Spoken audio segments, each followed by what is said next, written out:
Hello and welcome to a movement of people who care so much about how they feel that they make time for themselves every day. Because you know that when you make the time to listen to a podcast, take a little shaky break, or do a power pause, it has an incredible ROE, return on energy. I am the leader of this movement and the host of this podcast, and I am so grateful that you're here.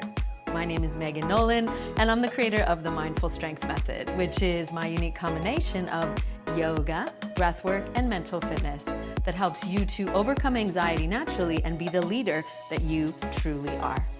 I'm a personal trainer, a yoga instructor, a mental fitness coach, a best-selling solo author, an award-winning speaker, and someone who deals with high-functioning anxiety. So I get it.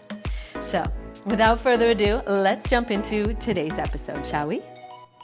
You already have a morning routine. The question is, how meaningful is it? That's what we're going to be talking about today. How to create your own meaningful morning routine, why it is foundational for your success, for you showing up fully in your business during your launches, for you to really take some time and intentionally start your day in a place of alignment, and how you can do that, and why I think it's so important, and how I was inspired to create my morning routine after I accidentally adopted a Hawaiian rooster named Chirpy.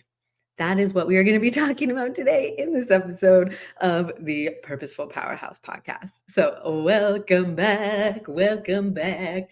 So yes, I think there's a few reasons why morning routines have been talked about for a long time.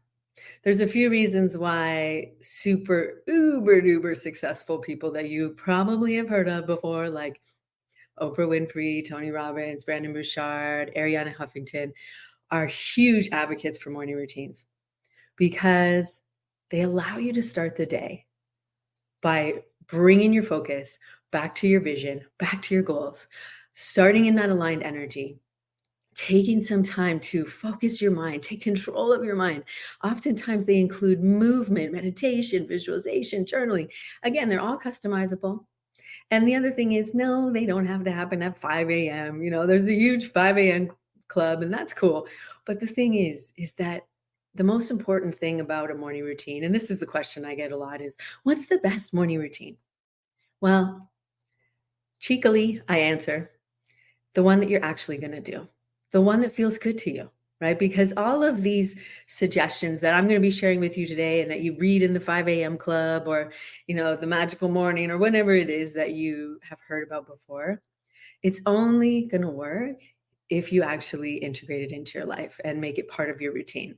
Because let's go back to the fact that whether you have a morning routine already that includes yoga and movement and breath work and all of those things, or your morning routine includes grabbing your phone and going right to Instagram and checking your DMs and your notifications and scrolling through that for a minute, and then going to Facebook, and then going to email, and then maybe going to TikTok, who knows? That might be your morning routine, right? And it's all good. It's all good. We are all where we're at, and it's all good. But I think as we are, having a new week, a new day, and at this point, a new year, then it's an opportunity for you to look at what you're doing and how you're doing it and how it leaves you feeling. Because I know for me, when I grab my phone first thing in the morning and I'm like, oh, I just got to check that one DM from my client just to make sure that, we're starting at the same time or whatever. And then I check some other ones, and then inevitably there's something I need to go check on. And then it goes into this work spiral. And then it's more challenging for me to stay present during my yoga and my meditation time because I'm already thinking about work. And so, of course, if you're working with somebody that's expecting a baby, or some things are very time sensitive, right? So you may need to go and do that. But my challenge for you is starting your day by going right to your phone really serving you? How does it leave you feeling? Those are the questions that I want you to kind of start with and think about, because that's what this is does this help you to really align with your vision and live into your goals and show up with intention? Or is it just something you do because you've always done it? Again, said with love, and just a question to ponder, right? And so what I want to share with you is that I shared a little bit in previous episodes about when I got to a point of being so completely exhausted. My brain was always on the I got to do something more. This isn't working. What should I do now? What should I try now? Trying all the different strategies, trying to show up consistently on social media, but just posting and then not really engaging. And there wasn't a lot of traction happening. And I was getting really frustrated. I was also helping someone else to grow their business. And so I was giving and giving and giving a lot, but yet I wasn't really intentionally giving back to myself. So I got to a point where I was really defeated and felt very depleted, was really anxious, was constantly kind of caught in that spiral, that whirlwind of anxiety where you feel like you're a kite in a tornado and just getting whipped around by everything, or was feeling completely in that space of I don't think this is going to work. And I was really under the influence of the voice in my head that was like, it's never going to work for you. I don't even know why you try this. And I felt really sad and I was so frustrated. And, and so that was before I learned the tools of mental fitness. And it was a time when I really was in that place of believing everything in my mind, everything my mind said to me, I believed to be true. But hopefully, and or maybe you're going to learn right now, is that your mind is constantly working in your best interest of safety. When we stretch ourselves as entrepreneurs and as humans, that stretches us outside the realm of familiarity or a comfort zone. And so your brain perceives that as threatening. So it will do everything that it can to default to these old patterns of self-defeating talk, overworking yourself, perfectionism, maybe procrastination, all of these different techniques of self-sabotage that are subconscious, right? And they happen below the level of our awareness until you start to become aware of them, right? And you'll learn how to do that listening to this show. But I was really just under the influence of my mind. And as such, I was really, really struggling personally, professionally, financially, in relationships. I was ready to, wave the white flag and throw in the towel. And so there I was outside on the lanai, on the patio, and like in that moment of, this isn't going to work. It's never going to work. I don't know what I'm doing. What's the fuck? I don't know. I'm not cut out for this. Maybe I should just quit. And I had a moment of realization when my heart spoke to me and said, this isn't your path. There's more for you. You're a warrior. You'll find the way. And I was sitting with that and I thought, what? I don't know. I don't feel like a warrior right now, and instantly my brain just went right back into that, like, what's the point of this? What does this even mean? And you're not a warrior and all that stuff. And so I yelled out, stop. And I asked for help. I asked for guidance. I asked for support from the universe. I believe the universe is constantly interacting with us and there to support us. And so I said, I don't know what this means, but you're right. I don't want to go on like this. I can't go on like this. This is not why I started a business. This is not sustainable. It's not fun. And please send me some help and some guidance. And so, true to form, I kept plodding along, doing the same thing over and over. A couple of days later, I'm out there on the lanai, and I'm thinking, man, this is so hard. I don't know what's up, and like still in that spiral and still in the funk, if you will, and was really in it. And a family of little baby chicks came trotting into the yard. Chicks and a mama hen. So I live on Maui, and so this isn't a weird occurrence because we have chickens and roosters everywhere. And if you've been to Hawaii or you've been to a warm climate, you probably noticed like there's a lot of chickens. They don't have a lot of predators aside from humans and maybe mongoose and kitty cats, so they just kind of do whatever they want, much to my landlord's chagrin. And so I'm out there, and oh yeah, the other thing, I'm mildly terrified of birds. When I was 5 years old, my parents took me to see The Birds by Alfred Hitchcock. And all I could see in this very first 3D movie that I ever saw in my whole life was the beaks and the talons flying towards me. And I was terrified. I started crying. I was shaking. And, we left the movie because I was raised in a Catholic family. So I don't know what the hell we were doing watching an Alfred Hitchcock movie in 3D, but my dad wanted to see it. And so anyways, it left a mark. So fast forward however many decades, and I'm sitting in the backyard and this little mama hen and the baby chicks, beep, beep, beep, so cute, peeping their way through the yard. And I'm all, Okay, that's nice. You just stay over there. They're so small and fluffy, but the beak on the mum and the talons, woo, it's a little bit triggering. I'm definitely working on it. I'll probably do a whole other episode of how it's really evolved into an expression of my own self-acceptance and self-love, but I digress. So baby chicks are there, and I'm like, oh, this is so cute. Here we go, here we go. And so, a couple days later, I'm watching them. I love animals. I just have always loved animals. So I'm watching them. They're so cute. They're so fluffy, and they're just peep, peep, peep all through the yard. A couple days later, there's no mama hen. And I'm thinking, uh-oh, something's happened. But they already know to go to the banana plant where there's a puddle of water and there's probably bugs and stuff. So the little baby chicks are clearly stressed. Like by this time, I've been watching them a couple days, and their peeps now are very sharp and they're fast. They're clearly stressed, and they're looking for their mom. And I'm like, oh no, this isn't good. Something happened to the mama hen. I don't know what to do. So there's me, still a little scared, a lot scared, I should say. But I'm out there and I'm being a little brave. And I'm going out there, outside by the banana plant and sprinkling down some quinoa and some gluten-free breadcrumbs, and they're loving it. And they start following me around the yard. I'm still a little scared. I was getting a little brave because they're so cute. Like they were like in your hand, sort of small, like you could put them in your hand. I didn't touch them, but they were small. So, they start following me around the yard. I'm super freaked out. I'm sure it was quite the scene. And so unfortunately, nature continued to take its course, and gradually there were fewer and fewer baby chicks until there was only one left. And I'm still feeding it because at this point, I've realized it's probably imprinted on me. It thinks I'm the mom. So it's coming up to the patio door and like beep, beep, beep, tapping this little beak. And my friends all know that I'm scared of birds. So it was kind of a funny joke. And I'm like, please don't let the chicken in the house. Anyways, one morning, there I am laying in my bed. And in that spiral of, let me know if this is relatable to you. I, for a long time, dealt with like middle of the night anxiety or AM anxiety, where you wake up at some point, either first thing in the morning, and your brain is already like, I don't know what you're doing here. This is like, what's going to happen today? I don't know what's even happening in your business. Like, why, and just that barrage of self-doubt and self-criticism and every mistake you've ever made in your life, your brain wants to talk about at 3 a.m. and it just causes that whirlwind of that stomach flipping feeling. Not the best way to wake up. So I'm in my bed and I'm in that swirling mess, and I'm, trying my best to shift my mind, but not really being successful at it. And then I hear it.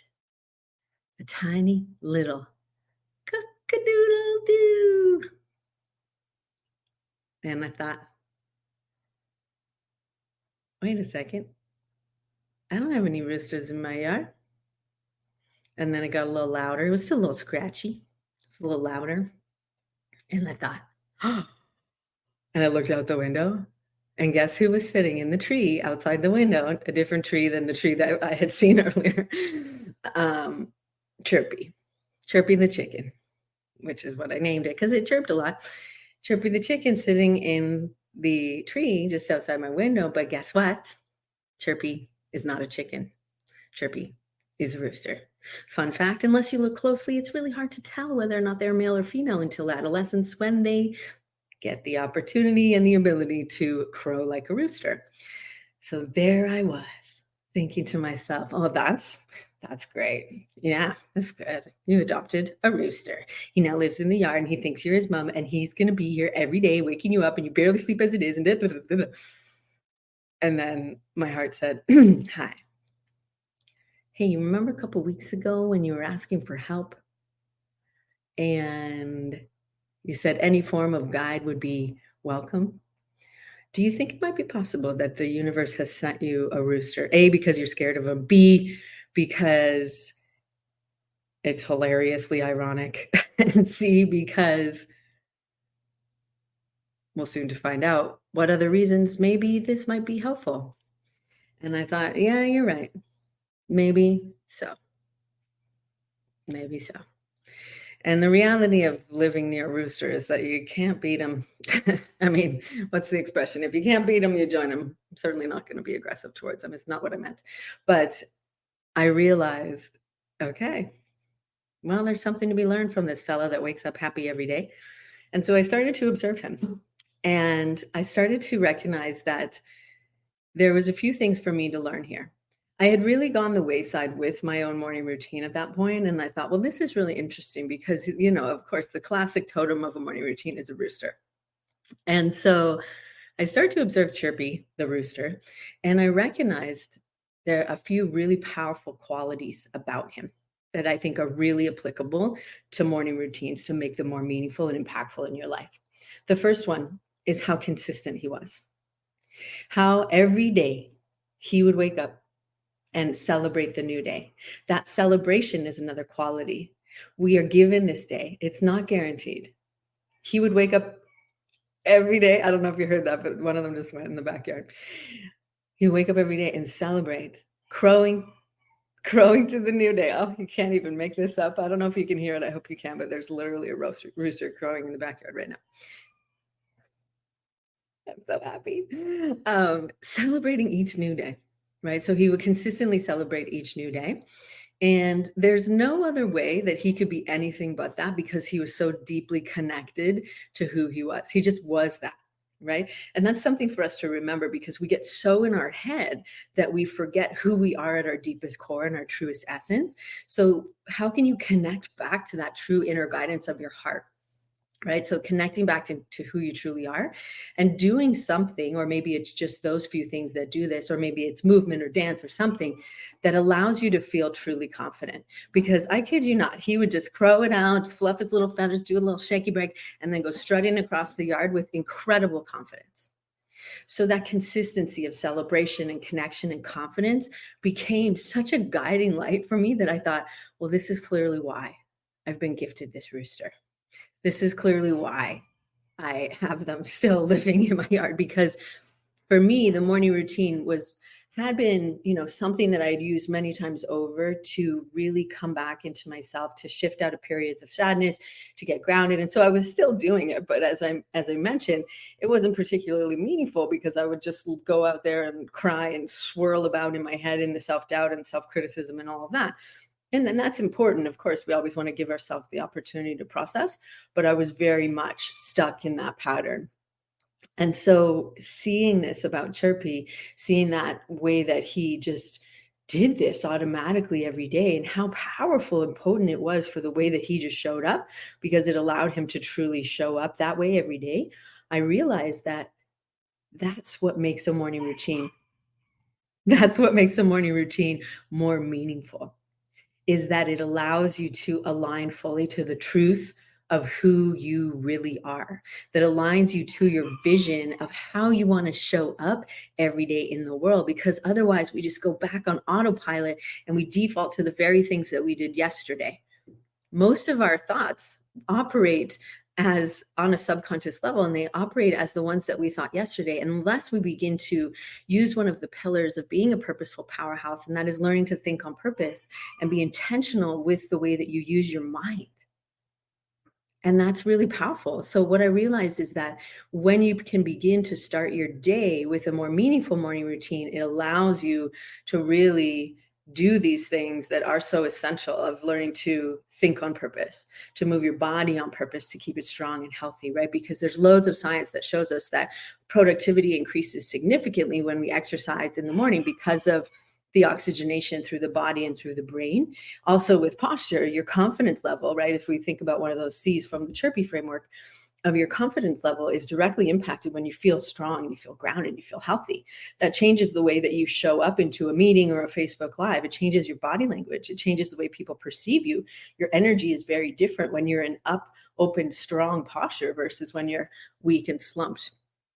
Right. I don't know if you can see me if you're watching, listening only to the audio, but I just basically collapsed, in my body. And it's it's really hard for me to talk normally because I can feel like it gets a little more creaky in the voice.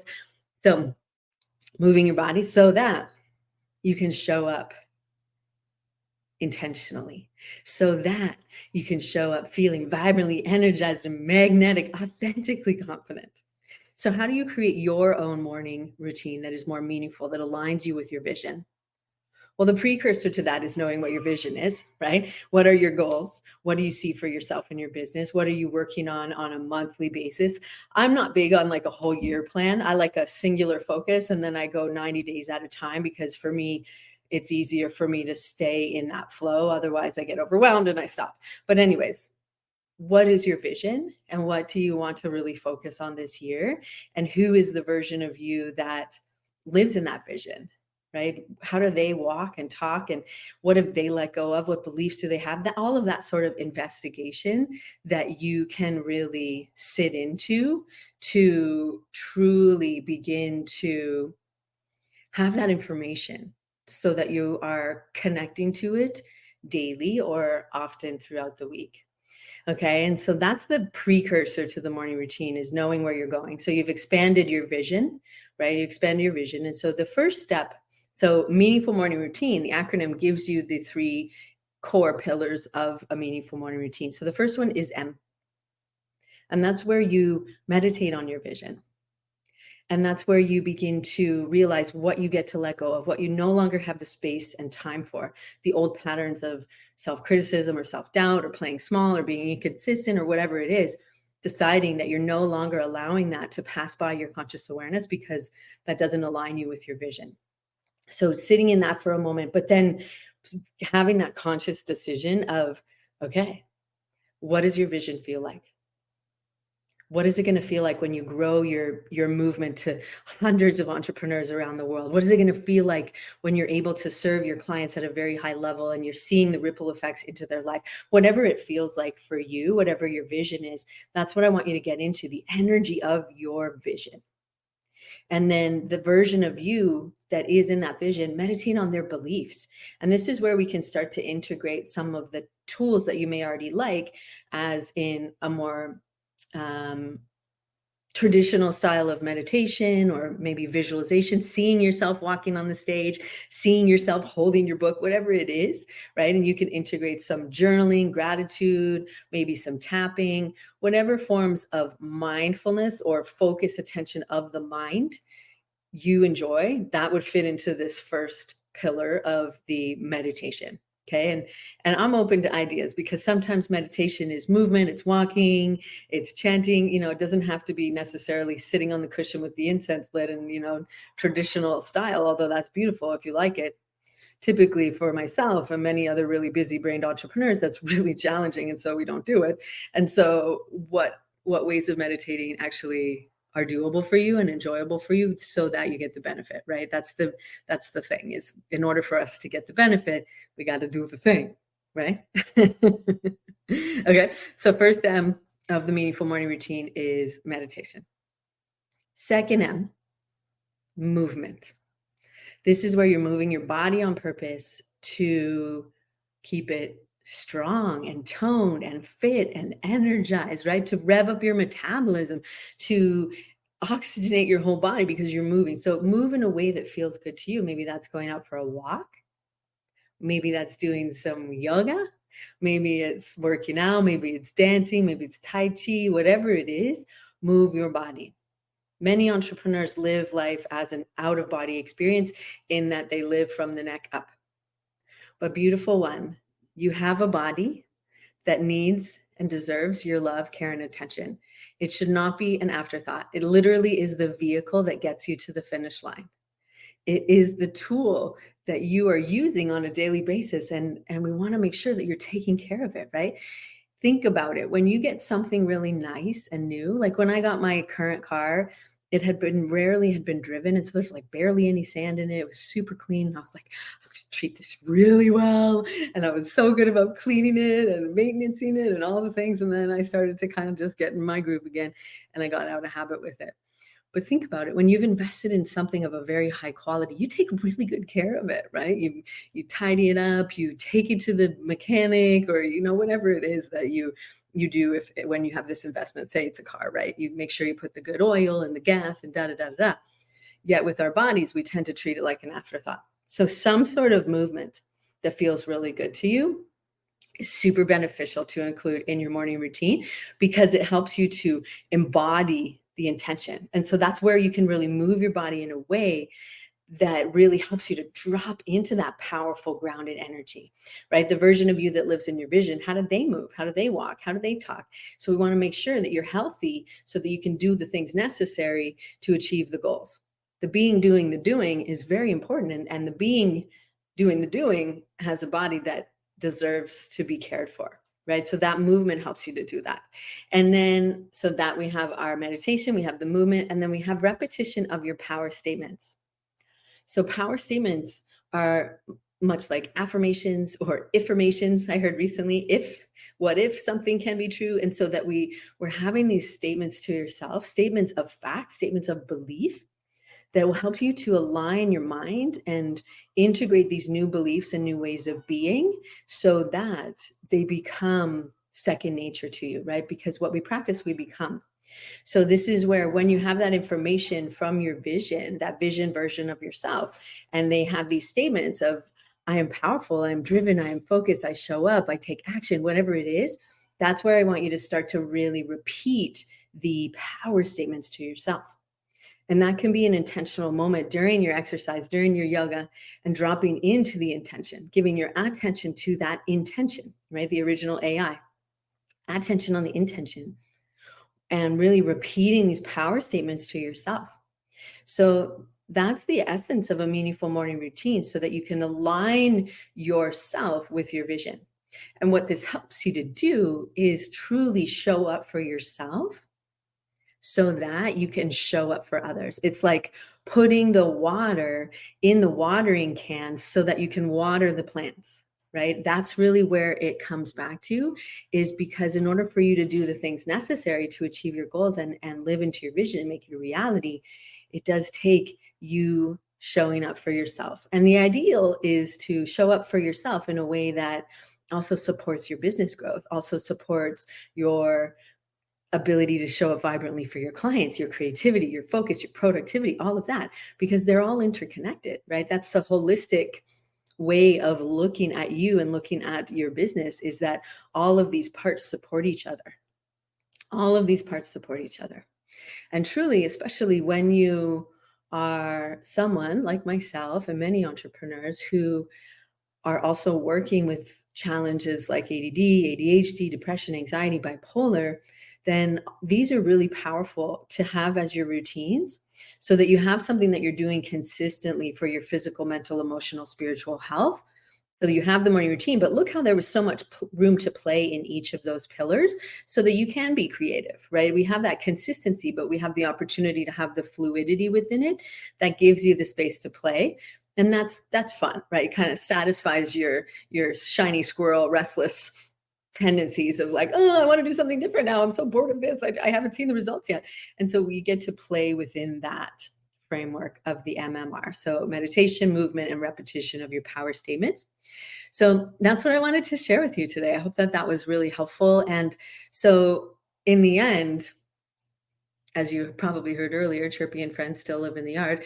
But in the end, it really helped me to solidify those habits of consistency and celebration and confidence and deep connection by having the meaningful morning routine and really living into those pillars and truly living into that decision to show up from that place every day, to truly show up as the purposeful powerhouse CEO that is in charge of the life and the health and the direction of your business and yourself. And so for me, that was just such a powerful game-changing tool, and it has become a non-negotiable for me.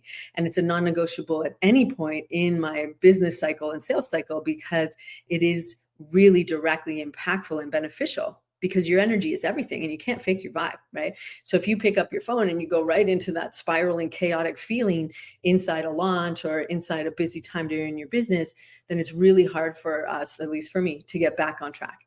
And I'm very much more likely to be in that frantic, frazzled, chaotic energy if I start the day that way. So that is what I wanted to share with you, because when we start the day with intention, we show up and live and move and breathe and show up on purpose, then it directly impacts your outcomes, your ability to sell out your programs without exhausting yourself and avoiding that dreaded crash after cart closes, because you've just given it all and you haven't poured back into the watering can. Like you've just been watering all the things, right? All the plants, all the flowers, but the watering can itself, your reserve, your reservoir is empty. And so my vision and my goal for you is to have an aligned self-care strategy that supports your business strategy, that supports your launch strategy, that supports your vision and your goals, So if you would like some support on that, if you're feeling inspired and you would like to refresh your morning routine so it's more meaningful, to align your self-care strategy with your business goals, with your vision for your business, then I would invite you to check out the Goal Getter Power Session. It will be in the show notes and in the comments below, because it's a brand new offering that I've created that helps you to truly have this foundation in place so that you are showing up vibrantly energized, authentically confident, magnetic, intentionally creative, and in flow. So you're on point and in flow, and you're able to respond to challenges and recover from challenges if and when they happen, so that you continually show up in that aligned energy. And then that way you're able to achieve the launch goals and not get to that point of that defeated and depleted crash after the fact. You're able to really avoid the outdated patterns of self-sabotage so that you can continually keep coming back to that intentionality of the way that you use your energy and your mind. If that sounds interesting to you, check out the link in the show notes and in the comments about the Goal Getter, the Goal Getter Power Session, because I think that it would be really supportive for you to be able to overcome launch anxiety, to stay in that grounded and connected place. So take a look at it. If you have any questions, reach out to me on Instagram or on Facebook. I would love to connect with you, and I look forward to seeing you soon or having you be part of this community. And until next time, thank you for being here, and thank you for making the time and the intentionality to live and move and show up on purpose every day. Take good care. Bye-bye. Thank you so much for listening. I hope you really enjoyed this episode and got a lot out of it. Please let me know what landed for you by taking a screenshot and sharing your takeaways on your Instagram stories. Make sure to tag me at I am Megan Nolan for a shout out in future episodes. And don't forget to grab all the goodies that we mentioned during the episode, because you're gonna love them. So all the links are in the show notes. So until next time, cheers to you living on purpose every day.